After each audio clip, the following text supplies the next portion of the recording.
Hi there, everybody. It's Kelly from the Ex-Optimists. I have a snow day today and not filling that time up with other more important or pressing things today, so I thought I would take you for a quick little tour through my guitar collection. It's going to be a fairly quick tour because I don't have quite as many guitars as my guitar slinging partner Michael does. If you've ever been to Echo Bass Studios in Bryan, Texas, then you know that Michael and Katie's home doubles as Echo Bass Studios, and every corner, nook and cranny, shelf, closet, under the bed, whatever of their house has a musical item in it somewhere, be it a pedal, a guitar, an amp, a drum set. There's plenty of gear over there. So it shouldn't take very long for me to take you guys through a tour of my fun and interesting instruments that I make music with here. So I'll start with this guitar. This is my #1 guitar. It's a 2012 American Vintage Reissue 1962 Jazzmaster. And Fender made these from 1999 through 2012. And when Fender phased these out in favor of the American Vintage line, they closed these out for a really good price. And at the time, this was probably August of 2012, I had a 1993 Japanese Jazzmaster in the exact same finish. Looked the same, and that guitar sounded great, but it was a difficult guitar to play. I felt like it fought me, it felt stiff, and while I'm not the greatest of guitar players, if a guitar is a difficult guitar to play and fights you, then that's not going to be a guitar that I'm going to want to keep around. So when Fender announced that they were closing these out, I had a little bit of extra money, and I got a wild hair and decided to just splurge and buy this particular guitar. And the entire time that this guitar was on its way to me in the mail, I was sweating bullets and really starting to rue my decision, because I thought, man, is this guitar really worth $800 more than the Japanese Jazzmaster? And I was very much worried that I'd made a big mistake. But when the box arrived, pulled the case out, pulled this guy out of the case, and immediately, smelling that sweet nitro smell, put my fingers on this guitar for the first time, and there was no more second guessing. This has been my #1 guitar ever since. It's not stock. It came with a torque guard. I put the black, white, black guard on. I like the Johnny Ramone, Dee Ramone sort of look of the black on white. Has a Mustang bridge. This is just a cheap Japanese or Chinese Mustang bridge. And Pickup Wizard pickups.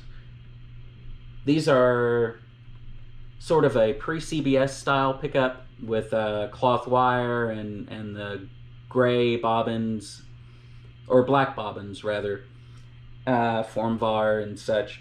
But I had Peter Leonard overwire the bridge pickup for me by 10% to help give this a little more oomph when I had it in the bridge position, and for it to be a little less bright, because people who've played Jazzmasters know that Jazzmasters have the tendency to be very bright guitars. So I've got a nice sort of driving bridge sound.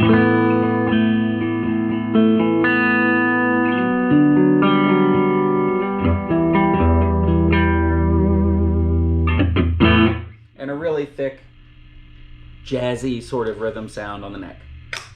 This is a fantastic guitar, and this is one that I'll take with me to the grave.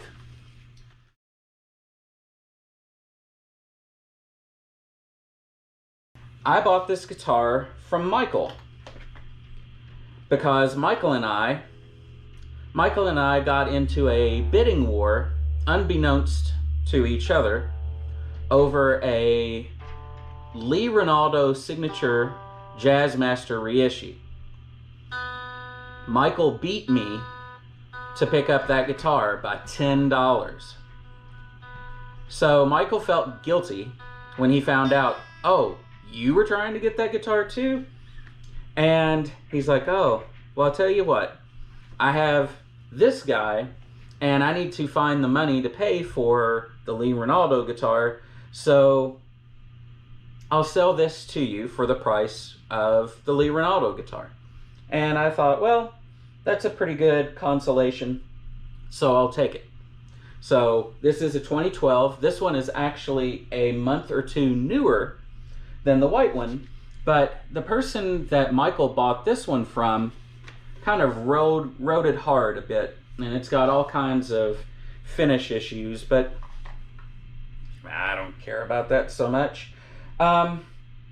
It has the bridge that came on Michael's Lee Ronaldo, because Michael doesn't like Mustang style bridges. He has to have a stay trim or a mastery because he's a string bender, and he pops strings out of the saddles of Mustangs or regular Jazzmaster bridges.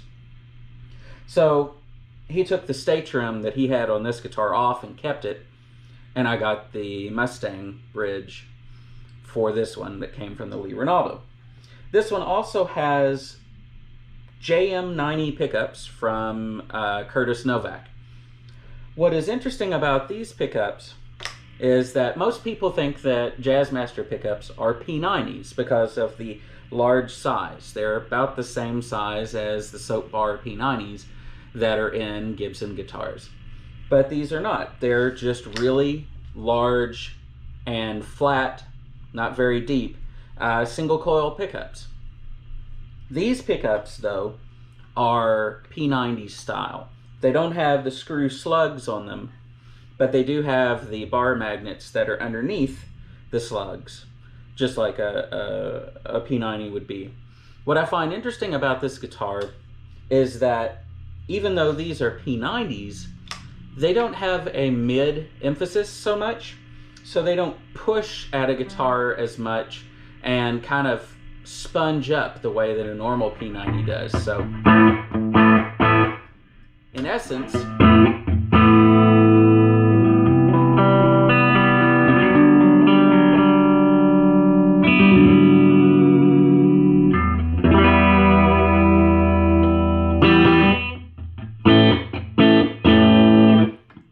what winds up happening is this becomes like a sort of bigger version of a Jazzmaster. I think it still has the same tonal qualities that Jazzmasters have, but with a little more oomph and a little more bottom. It's a really cool guitar.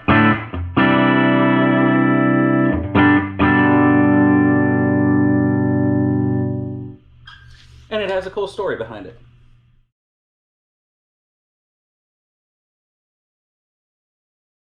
All right, so let's move along to the third American Vintage reissue Jazzmaster that I have.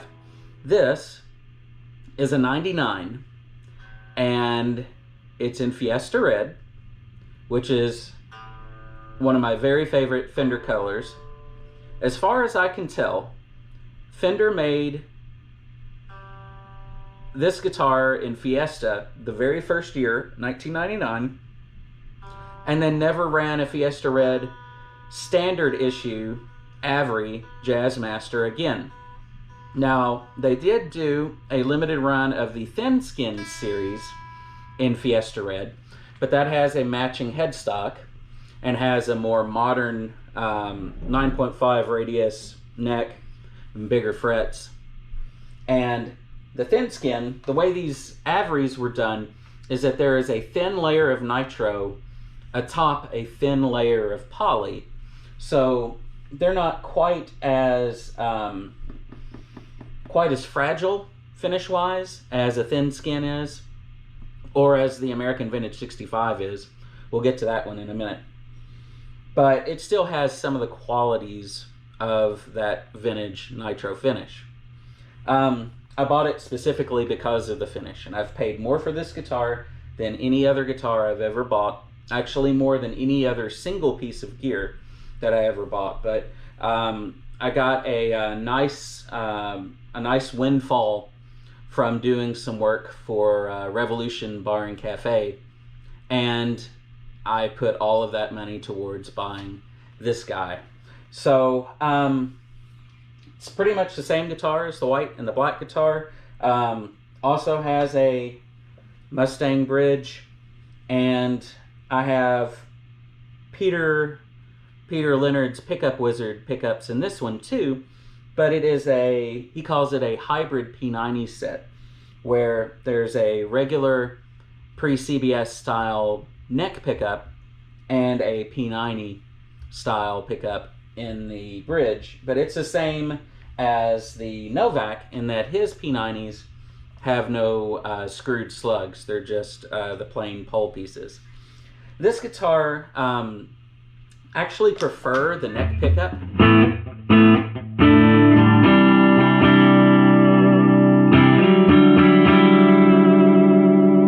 to this one than I do to the white one. I think it's just, it has a slightly clearer sound. It's not as woolly. The neck pickup on that guitar maybe 99% as good as this one, so I don't know that anybody would notice a difference if you didn't pick one up after the other. And then, of course,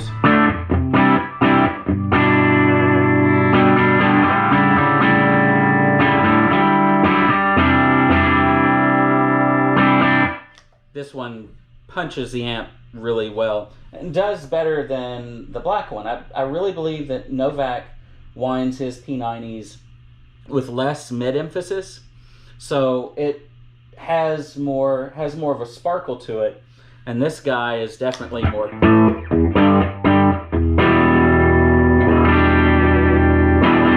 This guy definitely has more snarl to it, especially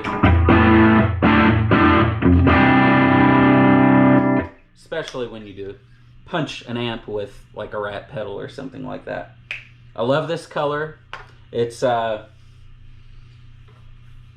very pretty, and I always told myself I would do something dumb for a Fiesta Red Jazzmaster, and I did. But thank goodness I did it at the time that I did, because there's no way that I would probably ever be able to rationalize doing something like that again.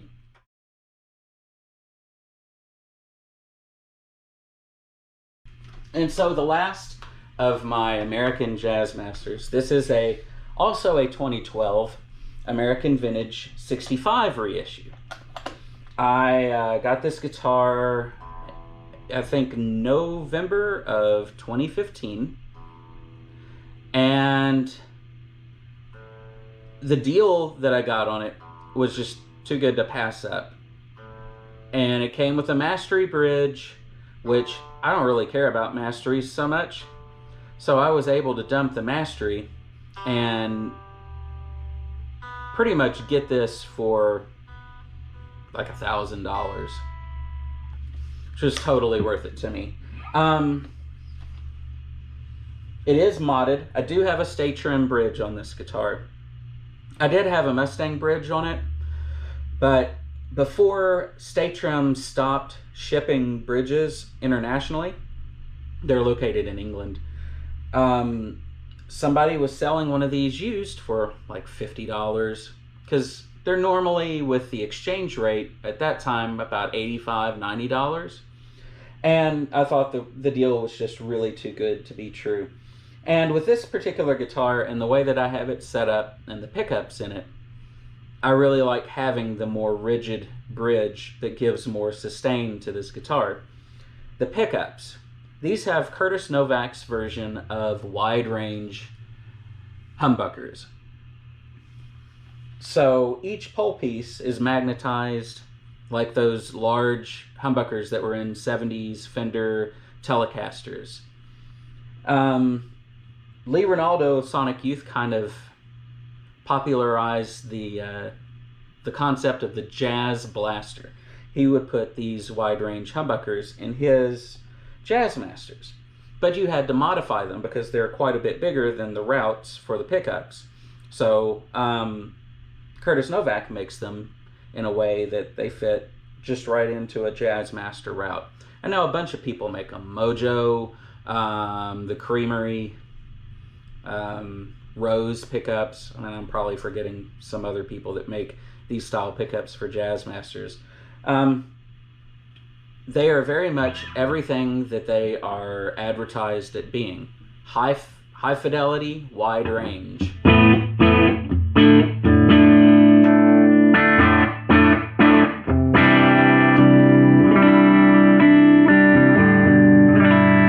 Really like the neck pickup. They're hot. I think they're in the 10K region, but again, without the mid emphasis, they don't punch your amp quite so hard. They have lots of lows, lots of highs, and a pretty even balance all the way across. I probably record with this guitar more than I do any other of my guitars for that reason, because I can get a lot of different types of tones out of this guitar. I mentioned earlier about the finish on the American Vintage 65s. As you'll notice, this guitar has binding on the neck, and the 62s do not. It has a bigger sort of fat C neck profile than the slimmer sort on the 62s. And these, Fender didn't do the mixture of light nitro and light poly with these that they did with the Avery. This is just a straight up nitro finish, and it is super thin. And sometimes I swear I can just kind of look at it funny and it dents up. So it definitely wears more like a vintage guitar, I suppose you could say. It's pretty heavy. Sometimes I think I don't really like the gold all that much. It is probably, I will dare say, at some point, I will trade this guy out for another 62 Avery in a color that I really like. But these pickups will definitely go with me. They came from another guitar that I had, so I don't mind taking them out and putting them into a third guitar, because these pickups are fantastic. And what I paid for them, I'll never be able to get a deal as good as that again. But this is a fantastic guitar, and I record with it an awful lot. And when I say that I prefer the 62 over the 65, it's not because of build quality. It's just I like the thinner neck, and I just kind of like the aesthetics of the 62 Avery a little bit more.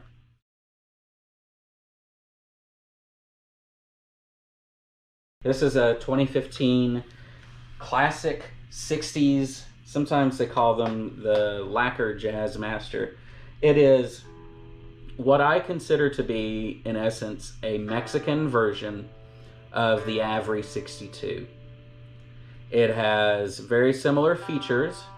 The neck profile is similar. It has nitro finish. It has nitro finish without the thin poly layer, so it too weathers and checks a little bit more than a standard Avery does. But it has a thicker finish on it than the AV65, so it's a little more robust. I don't know if you'll be able to see this or not, but when Fender sent these out, they had not completely cured them, and so the finish sometimes had to cure in the case. So I bought this guy, it was a demo model from Dave's Guitar Shop, and I think where they had it mounted on the wall or such, it reacted with something and yellowed. So it's got a little bit of highlighter yellow here on the back, but I mean, nobody sees the back of the guitar really.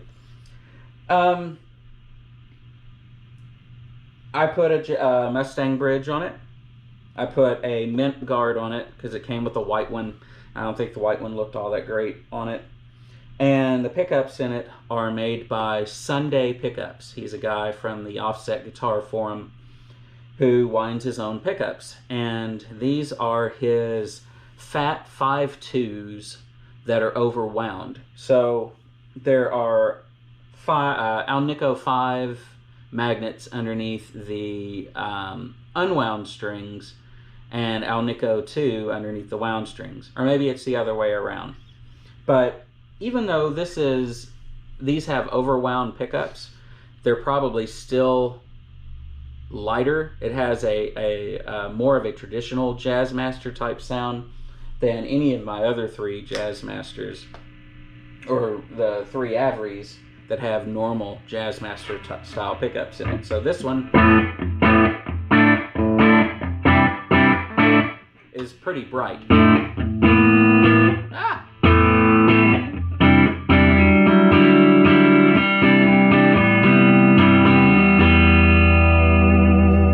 So whenever I want to have something that's a little more cutting and a little more vintage correct, I generally reach for this guitar. I will say that this is probably the best playing of all of my Jazzmasters. I pick it up and it's just super, super easy to play. And it's a standard Mexican guitar. It's a $700 guitar that performs just as well as these $1,600 American versions. So Fender doesn't make these anymore, naturally, but you still find these used for a pretty good deal. So I still would tell you that this is the best value in a Jazzmaster that Fender has made in the last 10 years.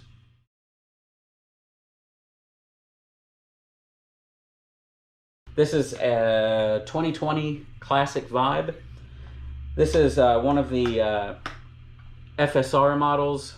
Fender only made these in pink in England, and I think maybe for a limited time for Guitar Center. So they're pretty rare to find in this color in America. And I bought it specifically because I wanted a pink Jazzmaster. So I got this last summer, and sadly, it's sat pretty much for the last 6 or 7 months. I've had Jazzmasters long enough to know how to set them up pretty well. You know, I know that you have to shim the necks, and I know about Loctiting the bridges, and how to set up the tremolo and everything.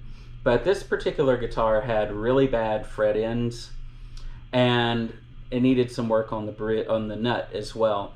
And that's all stuff that I didn't know anything about how to fix or have the tools for it. So last month I took this to the Guitar Witch, who is a luthier and a guitar tech here in the Asheville area, and she made this guitar feel a whole lot better than what it was. I like the neck pickup pretty well, but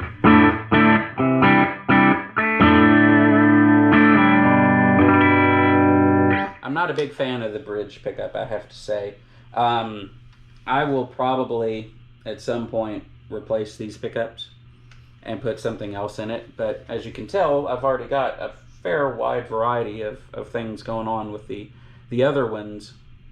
So it has to be the right thing and for the right price. So I'll just kind of wait and bide my time.